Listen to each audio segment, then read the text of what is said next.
Et bonjour à tous, on se retrouve pour le pronostic du quintet de ce mercredi. Nous serons le 23 février et on prendra la direction de Cagnes-sur-Mer pour un quintet en Réunion 1, course 1. C'est le prix de Sainte-Maxime, c'est un handicap, première épreuve de type classe 2 pour des chevaux âgés ils ont 5 ans et plus. Il y aura 1600 mètres à parcourir, on sera sur la piste en sable fibré et ils seront plus que 15 au départ après le forfait du numéro 8. Nottingham, un handicap avec des chevaux qu'on connaît plutôt bien. Et bon, comme dit souvent des quintets de galop, dit souvent course plutôt ouverte. Je vais tout de suite et rapidement vous donner mes 8 préférés. J'ai retenu en tête le 9 Total Knockout, le pensionnaire de Stéphane Richter, la monte de Théo Bachelot. Il a tiré le 12 derrière les stades de départ. C'est un cheval qui avait remporté son réclamé sur un parcours voisin lors de son avant-dernière sortie. Il a répété dans un quintet, donc dans le quintet de référence, qui s'est couru pas plus tard que le 8 février dernier. Il s'y est classé deuxième, prouvant qu'il était évidemment compétitif à cette valeur-là, dans un quintet donc remporté par Dr Karl, qui a répété d'ailleurs dans une course supérieure il y a quelques jours de cela. Donc la ligne est plutôt bonne.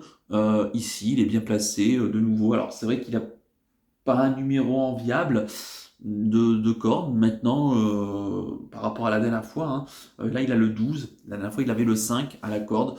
Alors que ça se passe bien, mais je pense qu'il est largement compétitif ici pour la victoire. C'est une première chance. En deuxième position, j'ai mis le 2. Il s'agit de Dantes, le pensionnaire de Christophe Ferland, c'est l'amant de Christian Desmoureaux. Il a tiré le 16 derrière les stades de départ, comme lors d'ailleurs de sa dernière sortie, où il s'est classé 3e du handicap référence. Alors, il n'est pas bien loti, ce cheval, à chaque fois avec ses numéros de corde. C'est un chat qui, est, je pense, compétitif largement pour la victoire, mais il faut vraiment des bonnes circonstances de course avec lui. Et là, avec son 16 à la corde, il devra encore une nouvelle fois subir. Il s'en est sorti la dernière fois. Je pense qu'il peut de nouveau, encore une fois, s'en sortir ici. Attention donc à ce Dantes. En troisième position, j'ai mis le 6, droit de parole, le pensionnaire de Patrice Cochier. C'est la monte de Franck Blondel. Il a tiré le 5 derrière les stables de départ. C'est un cheval qu'on n'a pas revu depuis novembre dernier. Maintenant, c'est un cheval. Bon, ceux qui me connaissent très bien savent que je l'avais déjà pris plusieurs fois en penalty. Je trouve que voilà, il était très compétitif dans le handicap. Alors, il est maintenant pris en 36 000 valeurs, ce qui je pense est sa valeur actuelle, qui est tout à fait justifiée. Il est capable de faire une course tranchante. Maintenant, il a un bon numéro de corde. On lui a mis Franck Blondel directement dessus, qui connaît par cœur la piste de Cagnes-sur-Mer. C'est un signe, je pense, de confiance. Je crains pas la fameuse course de rentrée. Je pense qu'il peut courir très bien. Bon, sachant qu'il doit subir durant le parcours. C'est un bon finisseur. C'est pas impossible ici qu'il vienne se mêler à la lutte finale à une belle cote. En quatrième position, j'ai mis le 5. Il s'agit de Cartilla, la pensionnaire de Fabrice Vermeulen, la montre de Christophe Soumillon. Tiré le 6 derrière la stade de départ, c'est une 4 ans. C'est vrai que j'ai dit que c'était 5 ans et plus, mais c'est 4 ans et plus. Le handicap, évidemment, vous l'aurez rectifié. Cartilla, donc, qui reste sur sa 6e place, donc dans le handicap référence du 8 février dernier. Bon, elle est peut-être un poil limite en 37 de valeur dans les handicaps. C'est vrai que ces deux dernières courses dans les handicaps sont correctes ici. Maintenant, c'est la forme de Christophe Soumillon. En ce moment, il est Fabrice Vermeulen qui marche sur l'eau à Cagnes-sur-Mer. Donc, je pense qu'elle a les moyens ici de se réhabiliter. Elle peut améliorer donc son classement. Je m'en méfie, d'autant qu'elle aussi est plutôt bien placée à la corde. En cinquième position, j'ai mis le 14, Marrakech Moon, pensionnaire de Jérôme Régnier. La monte de Antonio Rani. Il a tiré l'as derrière les stades de départ. Alors lui, ça s'est pas bien passé dans la course référence du 8 février. Il s'est classé seulement 8e. Après avoir quand même longtemps cherché le passage, il finissait avec des ressources. C'est un cheval qui, cette fois-ci, on va lui mettre une petite paire d'œillères pour la première fois de sa carrière, ce qui peut l'aider dans sa tâche. Son entourage est quand même assez optimiste, et d'autant en plus qu'il a tiré un numéro tout à la corde, le 1, ce qui est un avantage ici sur cette piste. Là encore, je vous dirais méfiance. En sixième position, j'ai mis le 4 Mandarin, pensionnaire de Ingrid Kobilkova, qui en est son entraîneur et jockey, hein, ce qui est assez rare hein, dans cette spécialité.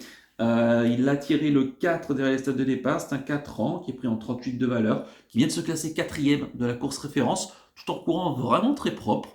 Ici, il a un bon numéro à la corde, ça peut aussi bien se passer que la dernière fois. Bon, je trouve qu'il est quand même un peu limite en 38 de valeur, mais il va encore une nouvelle fois défendre chèrement ses chances, plutôt donc pour une quatrième ou une cinquième place. En septième position, j'ai mis le 16, Cubo, pensionnaire de Jean-Pierre Gauvin, l'amant de Michael Forest.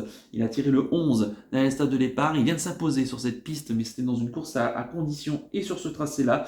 Il doit évoluer en 33 de valeur, mais c'est un choix qu'on connaît bien dans le handicap. Il était compétitif l'an passé en plus de 37,5 de valeur. Donc je me dis qu'en 33 de valeur, pour ce cheval, hein, désormais âgé de 6 ans, pourquoi pas l'ambitionner pour une place ici en bas de tableau. C'est le bottom weight hein, de la course. Et me dit que c'est plutôt intéressant de le glisser dans ces jeux. Et puis enfin en 8e position, j'ai mis le deuxième bottom weight de la course, c'est le 15 Acier, pensionnaire de Jean-Louis Duvort, la monte de Anthony Crastus. Il a tiré le 9 derrière les stades de départ. Jean-Laurent Duvort, hein, pardon, et non Jean-Louis. Il a tiré le 9 derrière les stades de départ. Il vient tout simplement, lui, de remporter la deuxième épreuve du handicap référence du 8 février dernier. Il a été pénalisé de 2,5 kg donc suite à sa victoire. Il est pris désormais donc en 33,5 de valeur. Il est peut-être moins de marge hein, maintenant, on doit évoluer dans les gros handicaps avec lui, mais il le faisait bien dans la deuxième épreuve. Donc je me dis qu'en bout de sélection, et puis j'aime bien Anthony Crastus, hein. C'est un jockey vraiment qui me plaît, qui cause assez souvent des surprises. Et donc pourquoi pas, la course je pense sera assez intéressante en bas de tableau pour une place. Quant à mon regret, ça sera le 3, il s'agit de Oxalis. Alors c'est le pensionnaire, ce sera le pensionnaire de Guillermo Arixoreta Elosegui, la monte de Vaclav Jalasek, pardon. Oui, jockey polonais, hein, si je dois me référer. Il a tiré le 13 derrière les stades de départ. Alors c'est un cheval qui reste sur 2 victoires sur cette piste et sur ce tracé-là, mais c'était un niveau à réclamer. Un cheval qui a été rallongé depuis quelques sorties et ça se passe bien sur cette distance. Maintenant, il a l'avantage avec lui d'être placé en 38,5 dans les handicaps, sachant que sa dernière sortie handicap était dans 42 de valeur, c'était l'été dernier sur la piste de Deauville et avec un échec. Mais c'était sur 1300 mètres. Donc là, on l'a rallongé de 300 mètres. Il a 3,5 kg de moins sur l'échelle des handicaps, donc il est bien placé. Pourquoi pas en bout de sélection, et d'autant que son jockey a déjà gagné hein, sur cette piste de Cagnes-sur-Mer, donc c'est pas impossible pour une petite place à une belle cote, hein, mettez-le en bout de sélection. Je répète mon pronostic en chiffres, le 9, le 2, le 6, le 5, le 14, le 4, le 16 et le 15, avec le 3 en regret. Mon coup de cœur pour ce quintet, ça sera le 6, hein, droit de parole, c'est un chat que j'aime beaucoup. Il fait sa rentrée, mais on a mis Franck Blondel hein, dessus, donc pourquoi pas à une belle cote, tentez-le, hein, il y aura une très belle cote je pense. Même pour sa rentrée j'y compte. Et quant à mon conseil de jeu, on va pas prendre de risques, on va faire les couplets placés de la sélection en 8 chevaux, en espérant que ça se passe bien, bien évidemment. Mais soyez quand même très prudent hein, dans ce handicap qui s'annonce quand même difficile et quand même assez ouvert. Voilà donc pour le conseil de jeu. On va terminer comme d'habitude par le penalty du jour. On va venir sur le penalty de ce mardi. Donc nous étions le 22 février. Et je vous proposais Epson Derfray hein, dans la course du quintet. Malheureusement, ça s'est pas forcément bien passé. Gabi Germini, voilà, je craignais un petit peu. Hein. J'avais vraiment très très peur, mais malheureusement, j'avais pas d'autres penalty, donc voilà, je dirais que je m'en veux pas forcément, parce que sur le papier, c'était vraiment le cheval de classe. Il a cédé dans la ligne droite, il a fait un très gros effort dans la montée, ça s'est ensuite pas bien goupillé pour finir. Faut pas le condamner ce cheval, je pense que lorsque Eric Raffin le reprendra, ça se passera beaucoup mieux. Donc voilà, bon, ça peut arriver, mais c'est vrai qu'il était grandissime favori et je peux comprendre la déception de ses preneurs. Quant à ce mercredi 23 février, bah écoutez, je reste à Cagnes-sur-Mer et je pars dans la quatrième C'est une course à réclamer pour des chevaux d'âge qu'on connaît plutôt bien sur la distance des 1300 mètres PSF. Ils seront 10 au départ. Et j'aime beaucoup le 409 Shams Brasileiro. C'est un chat que je suis depuis quelques temps, qui vient de s'imposer sur cette piste. Et c'était au niveau handicap. Là, on le passe à réclamer. Bon, le réclamer est quand même bien composé, hein. Il y a un bon lot. Maintenant, on ne connaît pas trop ses limites et c'est un cheval qui est vraiment capable d'un excellent finish. Moi, il me plaît beaucoup. En plus, il est très régulier. Il n'y a pas grand-chose à se reprocher. Et je pense qu'il va encore une fois faire sa course avec Hugo Beignet, hein, qui va le monter. Donc, le 409 Shams Brasileiro en Réunion 1, course 4 sur l'hipporome de Cagnes-sur-Mer. Voilà donc pour le penalty du jour. Il ne me reste plus qu'à vous remercier, que c'est évidemment bonne chance pour les paris. Merci à tous pour votre fidélité. N'oubliez pas de liker et de vous abonner à la chaîne, hein, si ce n'est pas déjà fait par avance. Et je vous en remercie d'ailleurs. Gros merci à tous, hein, puisqu'on a dépassé les 3000 vues sur la vidéo du Quintet de mardi. Donc vraiment merci à tous. Hein. On retrouve petit à petit ces bonnes sensations et ça me fait énormément plaisir. Près de 400 abonnés. Hein.